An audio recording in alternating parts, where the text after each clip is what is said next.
So hopefully you're in the right session. This is how to love your mental health post-pandemic. And so what I'm going to share a little bit is who I am, where we are today, what we're kind of dealing with post-pandemic, why mindfulness is important, and then I want to share a couple resources with you so that you can leverage in your own environment, when you might need them. So my name is Kim Pita. I started my life about 20 or so years ago, absolutely fearful and afraid of mental health. And my sister was diagnosed with bipolar disorder, PTSD, and schizoaffective tendencies in her 20s. And she died when she was 41 of a drug overdose, and that was about 10 years ago. And she was addicted to drugs, and she used the drugs to kind of take care of her demons and really, make herself feel better. And after she died 10 years ago, it was something that was really important to me to become a voice for the voiceless when it came to mental health. And I realized I was so afraid of it, and I didn't understand it, and I didn't really know, I didn't really understand the effects that it could have on someone. I mean, we didn't talk about it much. Even though she was diagnosed, we didn't really talk about it. And so I spent the last 10 years immersing myself into the mental health world.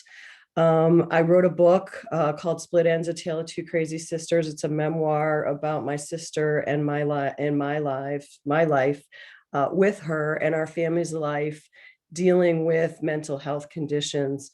And I learned as much as I could about mental health. And I realized that there was so many strategies, coping strategies out there that we could embrace and begin to love our mental health rather than fear our mental health. And if you really kind of switch that mindset from something that's negative to something that's positive, you can really make an you can really make an impact on your life and on the life of others around you. So this is one quote that I have here. Sometimes the bad things that happen in our lives put us directly on the path to the most wonderful things that will ever happen to us. I never imagined that I would be talking about mental health. I never imagined I would be writing about mental health, but Kelly's passing, my sister Kelly's passing, was something that really opened it up for me. So where are we today? We know that this pandemic has really taken its toll on all of us. Never before has mental health been spoken about as openly as it has today. And the reason why is because COVID is going to have everlasting effects on our mental health, whether it's PTSD, anxiety, depression. People now are, many people are still afraid to leave their houses. They're afraid to leave without a mask. This pandemic really set us back, but also has propelled the world of mental health and really learning how to deal with it. And so you'll see, and then this is actually kind of alarming. Back in 2019, about 11% reported symptoms of anxiety or depression. And that was, pre-pandemic. And now post-pandemic, we're looking at households, 41% of our households in America are reporting issues with anxiety and depression. And so that in and of itself is something that we need to learn to deal with and to figure out.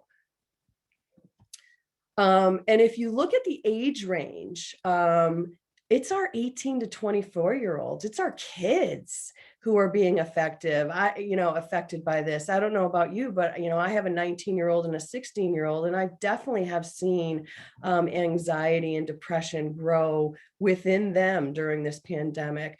And then of course, adults are at 48%, the 25 to 49-year-olds. So there's definitely a challenge that we have on our hands to deal with this. So one of the strategies that I love is mindfulness. And so for those of you who do not know what mindfulness is the awareness that arises through paying attention on purpose in the present moment, non-judgmentally in the service of self-understanding and wisdom. So what does that mean? Let's break it down. Mindfulness is being present. It's being present with yourself. It's really understanding your triggers. It is taking into consideration the environment around you, and then actually really channeling yourself and really beginning to see what is around you, and then feel better about yourself. So mindfulness helps to manage stress and anxiety and depression. It helps to improve concentration and focus. It brings moments of peace and calm into your life. I don't know about you, but there are many times where I feel like I'm spiraling out of control. And how do you take that control back? You practice mindfulness. And I'm going to talk a little bit about what mindfulness actually is on the next slide. It helps you to control that negative self-talk. We as humans characteristically judge ourselves so much more harshly than other people judge ourselves. And we have to start with ourselves first to realize we've got to love who we are. We've got to embrace who we are. We are the only person we have. And we have to just love us and really take away that negative self-talk. And once you embrace mindfulness, it can really help you increase your productivity because it keeps you more centered. And then ultimately, it'll help you to enjoy your relationships more. So what kind of mindfulness activities can you do? So mindfulness, again, as I said, it's really being present in that moment. One of my most favorite things to do is coloring. I have, and I'm going to just show you, and it's, it is something that it helps me to just use my creativity, be clever. I've bought all these little pencils, these pens, they come in nice coloring cases. And when I feel that I am just like out of control or feeling nervous or feeling that anxiety that comes up, I will sit and color and create things like this. And something like that might take, an hour out of your day or two, or you can start one, and it's really amazing when you put that pen to the paper, how you can begin to really focus in on you, focus in on what you're doing, focus in on how you're feeling. Like, what is my body feeling like when I'm doing this activity? And that's the same thing when you're listening to music or playing an instrument. It's really being mindful of what is going on with you at that moment. There's mindful eating, where you concentrate on, what are you putting into your body? And then how does it taste? I don't know about you, but I'll stand at a potato chip bag and I'll just take like a handful and stuff it in my mouth, a handful after handful. That's not mindful eating. Mindful eating is when you actually take a bite of something and you actually taste it. You actually enjoy it. You actually feel the ridges on, on the potato chip. You taste the salt. And then you have such a more appreciation for what you're eating. Now, a potato chip is probably not the best mindful thing to eat. You should be talking about a peach or an apple or something like that, but do it with that too. And then mindfulness is also about meditation, focused breathing on purpose. So really becoming present with yourself and learning how to breathe. And you don't have to close your eyes. Some people will close their eyes. You can keep your eyes open. You can lower your gaze and really just breathing in, holding it, and breathing out. And then, continuously doing that and taking those those moments. I find mindful driving is something that really works for me. Like if somebody's like cuts me off and I feel like I want to like lash out with road rage, I will be more kind, and I might, flash up a peace sign, or I might look at that person and smile at them. Or I might center myself and say, okay, this moment will pass. Be present with yourself. There's no need to get angry or upset over someone, someone passing you. It's just a moment in time. Um, just sitting with yourself, again, practicing that breathing, walking with intention. I don't know if any of you do this, but I like to go out for my walks. And if you really start to feel your feet on the ground, feel them on the ground, feel how your heel hits and the ball of your feet hit that ground. And then taking in the surroundings around you. What are the sounds that you're hearing? Are you hearing the birds? What are you seeing? Being very present, not talking on the phone while you're walking, not playing with your phone while you're walking, really being present in that moment. Also, yoga. Yoga is an awesome way to become present and become in that moment. And then, as I said earlier, just be kind to yourself, cast aside those judgments. This one is really hard for me. I spend a lot of time judging myself, and mindfulness has really taught me that I need to love me for who I am. Again, loving our mental health. So what are some of the resources? I don't know if any of you are aware of, but we have an amazing resource right here in Connecticut called the Copper Beech Institute. They're located in West Hartford. Every day they put on meditations for free at 7:30 in the morning and at 12:30 in the afternoon. And you can really, take a break out of your day or start your day with a few moments of mindfulness, a few moments of really just sitting with yourself and practicing that loving kindness. There's also another resource out there that I want to share with you, and it's from Mental Health America. And I have found that many people still don't want to talk about their mental health. They don't want to talk about their children's mental health. And I have found so many people have reached out to me to say, how do I find out what's going on with my daughter? Find out what's going on with my son. And I always share with them this Mental Health America free screening. It's a free online screening that you can take. And as you see here, you can take all these different types of screenings, and then it will link you to the resources to help you or your family members in mental health. This actually has a parent test. It has a youth test. It has, anxiety, eating disorders, bipolar disorders. It's actually in Spanish. So there's a lot of opportunity to really kind of take a look at what are people struggling with, and then linking into those resources moving forward.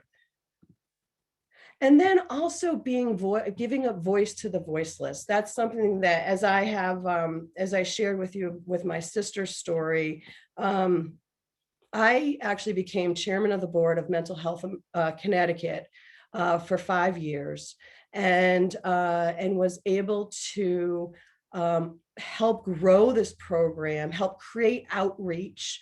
We now have a gardening program for our program participants. We have a writing program. I find that, getting out, again, other ways of relieving your stress, other ways of taking care of your mental health and loving your mental health is getting connected with the earth, gardening, getting your hands dirty, and then writing too. As I had said, I wrote a book, and for me, it was a 9-year writing journey. And it was so healing because I was able to really take those feelings I had inside and put them onto a piece of paper. And then I also serve on the board of directors of the Copper Beech Institute, which is what I just shared with you. So those are some really quick, strategies that you can use to love your mental health. And again, not fear it. As I said earlier, embrace your mental health.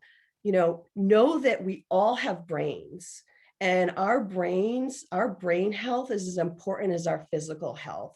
And so many people care about, oh, I have a stomach ache and I've got to take care of that. Or, I can't breathe, I've got a lung or asthma or diabetes or whatever. And they're so willing to talk about that, but not willing to talk about your mental health. And the more you talk about your mental health or mental health in your family, you'll find that you are not alone. There are so many of us out there who are struggling, and this is real, and the numbers are growing, and we have to dedicate time, especially to our young kids who, as you saw the statistics, it's growing, and we really need to pay attention. And it's as easy as saying, how's your mental health today? I do ask my kids that all the time. How is your mental health today? That's not a strange question, because we always say, how are you feeling? And so why not ask a specific question to your family or your friends? This is the cover of this is the book that I wrote about my sister. It's on Amazon, and Split Ends: A Tale of Two Crazy Sisters. And it really is about how I was able to transform my life after my sister's death, how I was able to become an advocate for mental health and to really embrace and love it. So I know we have a few minutes for some questions. Does anyone have any questions that you would, and I'll stop sharing right now so we can actually see each other. Hi, everyone. It's nice to see your faces. Does anyone have any questions or thoughts or things that you would like to share?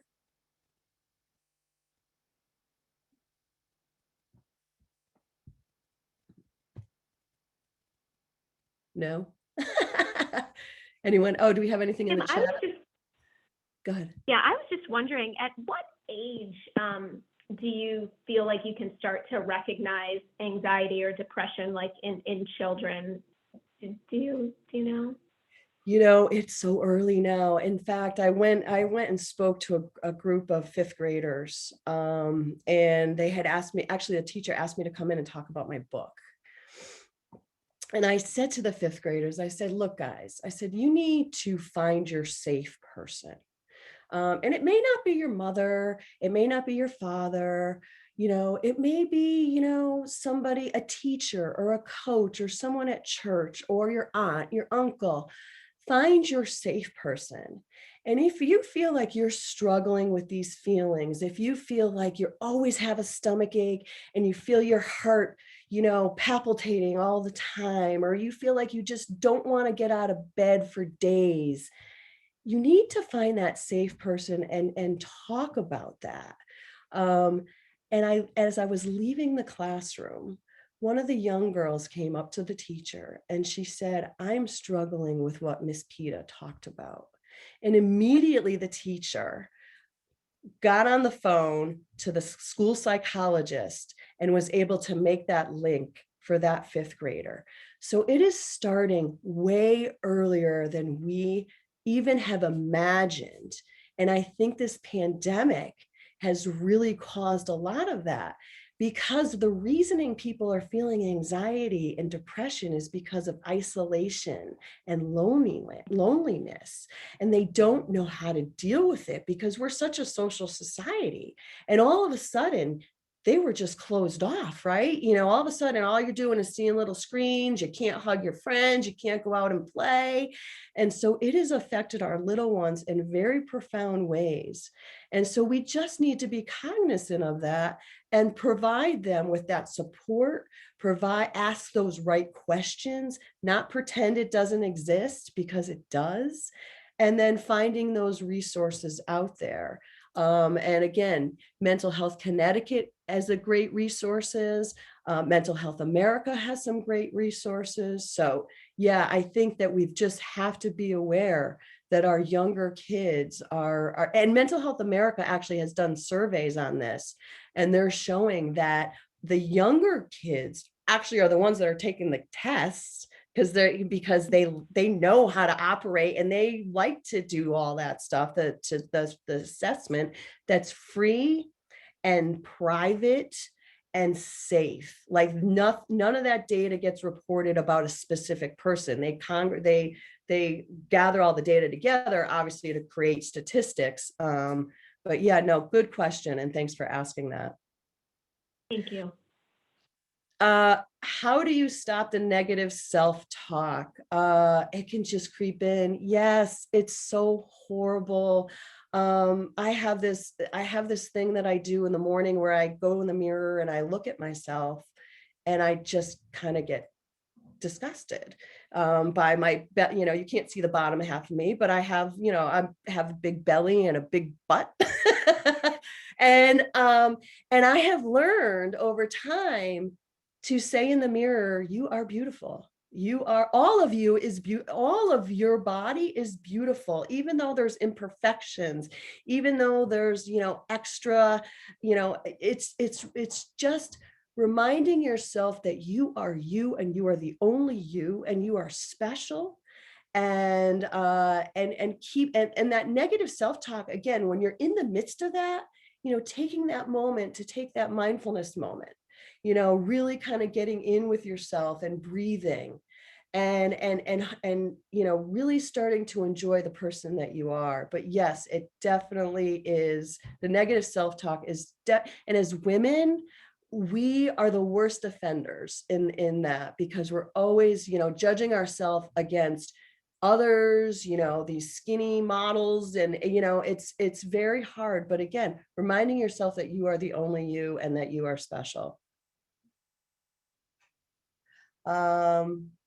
Oh, we have to wrap up. I'm looking in the chat. Oh my God, it went by so quickly. Have a great session moving. Have a great event. I saw the keynote presenter earlier for the book talk, and she is phenomenal. You're going to love her. Buy lots of purses. This is always one of my most favorite events. And have a great day.